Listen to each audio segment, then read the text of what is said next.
So the biggest question well, not biggest question, but the biggest argument against God, I would say, I see most of the time. I think a lot of people would agree, even atheists or people who are, whatever the case may be. I think a lot of people can agree that the biggest argument is always, why would God allow so much evil in the world? Why would he allow my child to die? You can sit down. This is not like, you can sit down and chill. I don't want to meet you. Nah, you're good. I'm just making a little video, just talking about stuff. As a matter of fact, you can give your opinion too, if you want, because people always say that, right? Yeah. How could he allow all this stuff in the world? All this stuff is going on, and my child died of cancer, and these kids are getting bombed, and whatever the case, like, how could he let this stuff happen, right? There couldn't be a loving God who's all powerful, mind you, and all knowing and stuff like that. How could he allow these things to happen? So, at least in America and a lot of other different countries, we have what's called a justice system, right? And the justice system brings people to courts that have committed crimes. And the justice system says, hey, what did you do? I murdered 80 people. Okay, you are sentenced to X amount of years in prison. And people are saying, yeah, that's fair, that's just, the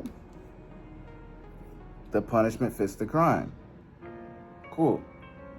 So we know that in scripture, we see, we are taught that everyone will be at the judgment seat of Christ on Judgment Day. Muslims believe this, Christians believe this, Catholics believe this. Everybody believes this, all right? That believe in a God. Because we're going through this theoretical situation, right? We're going through this situation of what if God is real? Because the question posed is, of course, why would he let it happen? So for those who believe, don't believe, we're still posing, but what if he is real and why would he allow this to happen? Because he can't exist if he would allow these things to happen, if he's a loving God. Cool. So again, going back to the justice system, if we punish people who do things and, they get X amount of years. God also promises the same thing. There is not one murderer. There is not one child that dies. There is not one crime that's committed that will not be judged thoroughly, right? It's kind of like if you said, well, the United States justice system isn't just because that person hasn't been judged yet. Like, when people get a court date, right? We're not going to sit there and say that the U.S. justice system is wrong because that person is given a court date and because he hasn't been judged right then and there. Like, this person was arrested. They go through a process first. We have a legal process that people go through before they are convicted of a crime, right? They have to be judged by a jury. They have to be convicted. They have to be all those different things. God has the same process, okay? Everything that I've done, everything that anyone else has done, we will stand before God and give an account for every single last word, deed, all of that. That is promised, right? So, yes, God allows these things to happen, just like if someone goes out and murders someone or shoots somebody or hits somebody. Okay, yeah, you did that, but you also will have to stand trial for your crimes. But the country also allows people the freedom to make decisions day by day. So what if everyone was locked in their rooms every day and not allowed to do anything to prevent crime from ever happening, right? That's what we're saying, God. God, you allow this person to get killed. You allow this child to die. You need to lock everybody in rooms so it doesn't happen, right? So what do we want? Do we want the freedom to go out and live every day and be able to express our free will and do things and live and be a part of society?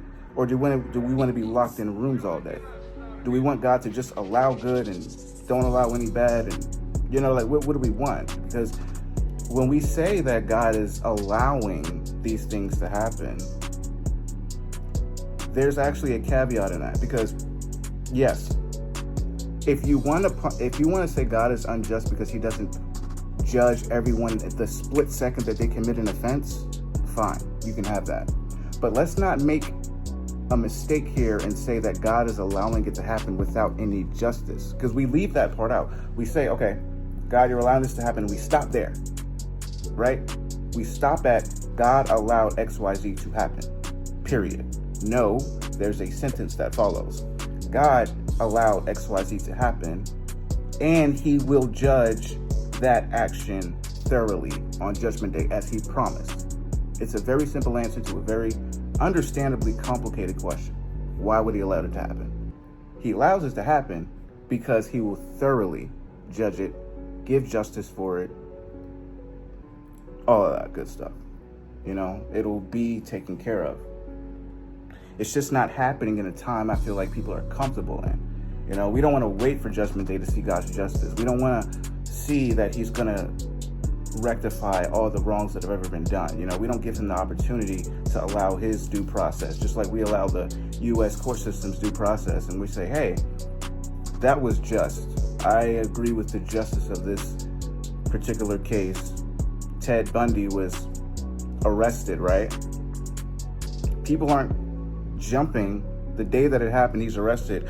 You're unjust for letting Ted Bundy do this. No, he's going to go to court. He's going to go through the jail process. He's going to be, you know, so I think you get the point. He's allowing these things to happen, and there will be a judgment. Let's not leave that part out. You know, if we're going to criticize him for the timing and that we have to wait for Judgment Day, so be it. But, you know, I feel like it's just because time is relative. You know, I don't think it matters that we have to wait. It's going to happen, you know. Our impatience is not God's fault. Slavery, genocide, excuse me, all these different things, none of it is just, oh, he let it happen and that's it. No, he's going to take care of it. One little thing to add on here. You know, I think it's funny how we always jump on God's back and say, you allowed this to happen. But we never give him credit for all the good that he allows to happen. So, in this theoretical thing was like, if we're going to hold him accountable for all the wrong that happens, we also have to hold him accountable and give him praise and glory for all the good that he does. How are you going to sit there and blame God? So, if you're going to criticize all the bad that happens in the world and attribute it to God, how can you not in the same breath give him praise and glory and reverence for all the good that we see?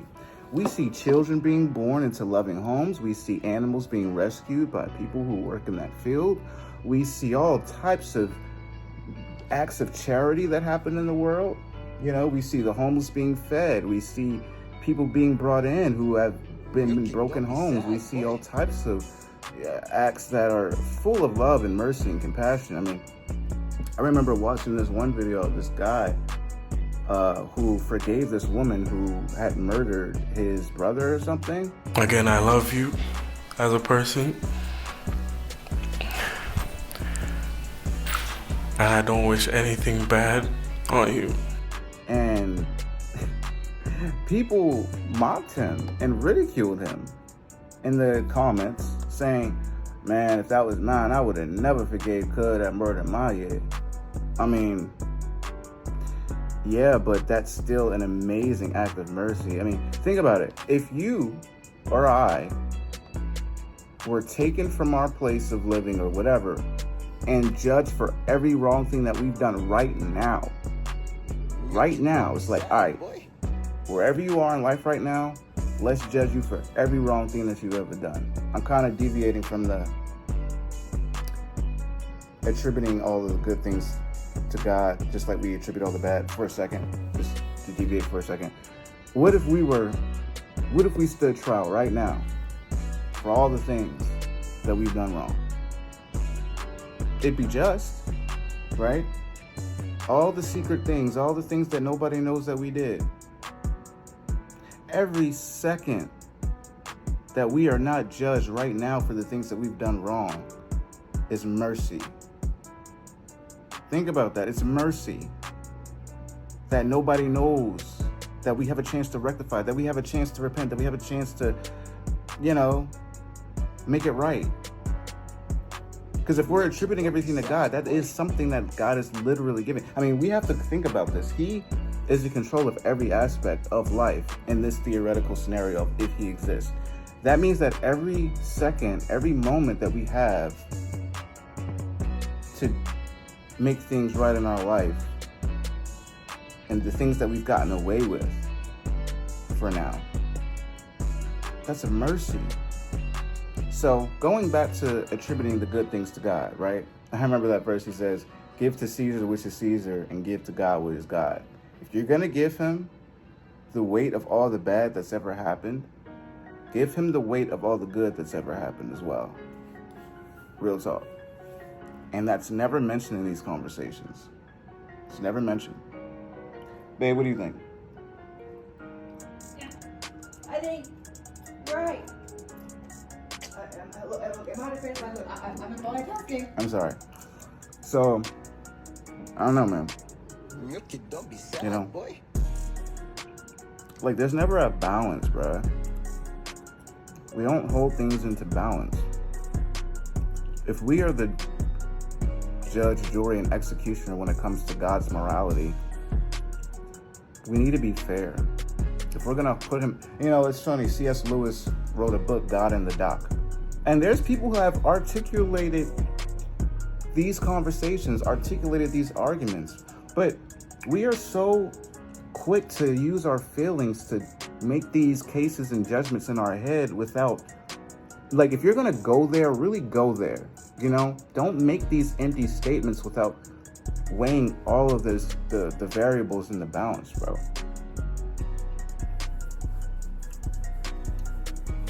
Every time, you know, it's so crazy. It gets so intimate. It gets so intimate. There was a person that I just saw who said that his son was murdered, and a loving God would not allow that to happen. I had a son that was murdered. Where is God's love the day he let someone beat my son to death? And like I said, I feel for you because I remember being in that spot. And then I remember it being ripped from me and realizing how cold and uncaring the universe can actually be, that there is no morality or ultimate love behind it. Right. Think about every meal that that man ate. Think about every act of love that that person received. Think about every time that that person was shown mercy in their life. Every time that they got to experience the pleasures of even dopamine, simple stuff, entertainment, food. We take every good thing for granted, and we hyper-focus on all of the negative, all of the bad, all of the evil, and say, look at you, God, how could you? How could you? All these wars, how could you be real? How could you stand by and let these things happen? Yet we don't even consider the fact that if that is true, if there is a God that allowed all these bad things to happen, every hug that you got from your mother, your father, every smile that you received from your child, every heartbeat that your child takes, all of that. Don't be sad, boy. And every day we just go by and we just receive these gifts from God, man. Hypothetically, theoretically, you know, and it's like, but I respect, and again, this is coming from a place where, bro, I respect everybody's belief. I respect everybody's point of view. This is just my opinion. This is just my position, you know? Every perspective should be considered, you know? That's why it's an open conversation. I would love to know what everybody thinks about this, please. Even if you disagree wholeheartedly, I love that. Disagree. Put out a counter argument, all of that, because we are so quick to have these beliefs, perspectives, but we don't ever, like, why are we not comfortable enough to believe what we believe and then also hear out other people? Don't be sad, boy. We need to have an open dialogue about these things. We put Christians in a box, we put Muslims in a box, we put Republicans in a box, Democrats in a box, straight, gay, white, black. You know, there's no open discord, because I'd just love to know what people think about that. Is it fair to give God the weight of all the bad and not give him the weight of all the good? I'm trying to think of a rebuttal to that. One could say, oh, well, all of the good that he does doesn't make up for all the bad. You could say, well,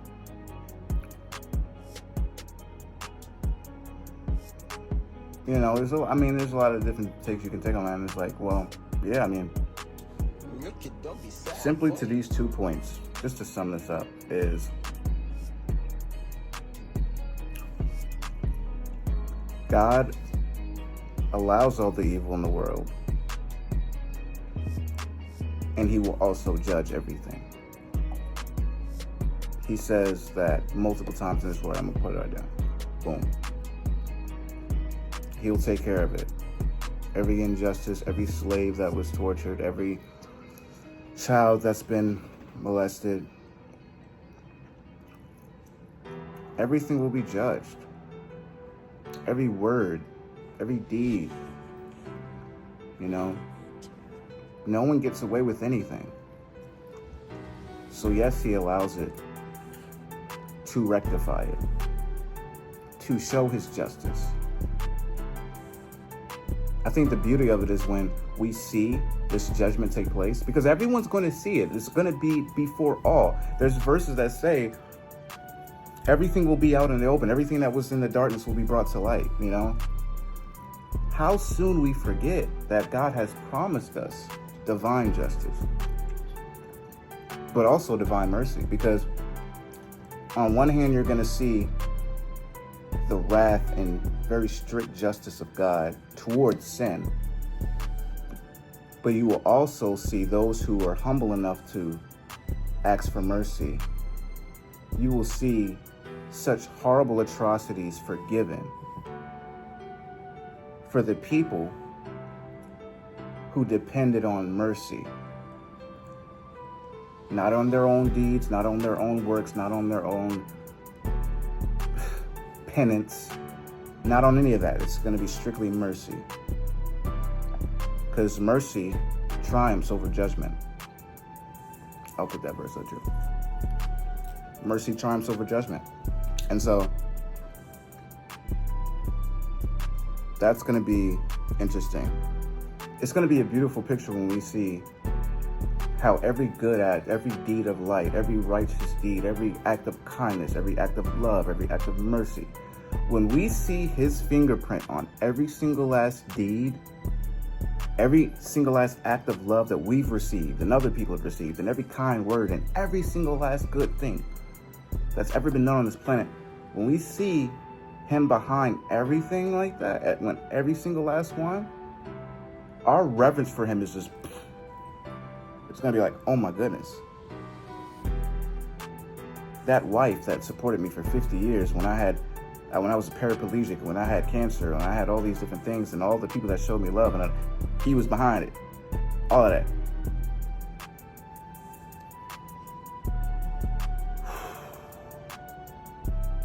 I'm terrified of the idea of standing before God without ever acknowledging his kindness on my life. Imagine getting arrested for a crime that you committed, that you deserve. Like, let's say that you were brought to justice. Like, let's say every bad thing you ever done, was brought to justice, and, you were judged for it. And in some new society, and where everyone has to be judged for all their crimes, they have to pay the price for it. But let's say you had an anonymous donor, and someone anonymously paid your debt, bailed you out, and got the best lawyer, and, was able to quit you. And you were so thankful, right? I love you, Poppy. And let's say you are a Republican, and you go about your day and you're screaming like all of the hateful things that we say to each other in the opposite political parties. And it turns out that the donor was everything that you was taught to hate. The person who bailed you out, the person who set you free, was a person involved in all the things that you hate, involved in all the things that you prescribed as just ridiculous, all the harmful, all the terrible things that we say. And just imagine that being somebody like that, you know, how would we feel? Because in a lot of ways, all the people that we hate, all the people that we shame, and all the people that we ridicule, and all the people that we put down, God made them and stitched them with his bare hands. They started as a thought in his mind. He sees them as the apple of his eye and the most precious thing. No matter what life choices they decided to follow him or not, whether they became a murderer, whether they became an angel, a saint, every single last person on this planet is God's kid.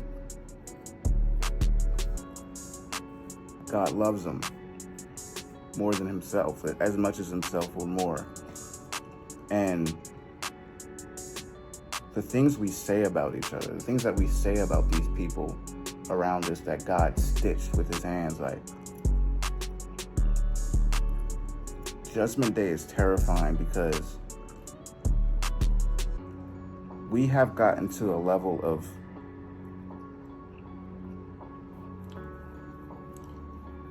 the reverence we have for each other and like the reverence for human life and the things that we say so carelessly. I know that when all the lights turn on and everything is revealed, and the sensitivity that we're supposed to have now is going to be magnified to 1,000,000, and we're going to be sitting there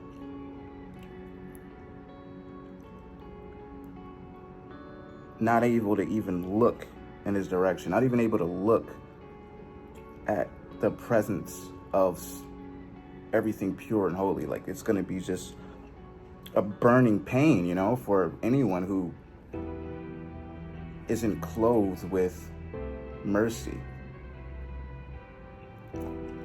And that's why it's like, I don't ever push, you know, anything I believe because I care about any religious institution or anything like that.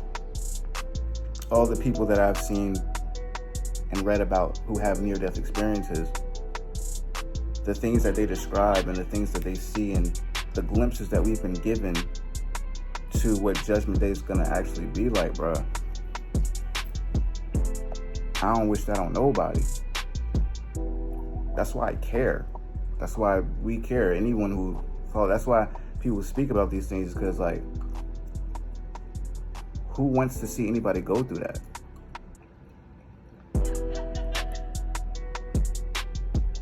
So yeah, I don't know, man. That's just how I feel. Like, that's why I believe God allows evil, because it's gonna allow him to bring it to justice, and it's also gonna allow him to display his mercy, because no one is gonna deserve it. And we're all gonna be like, you forgave that?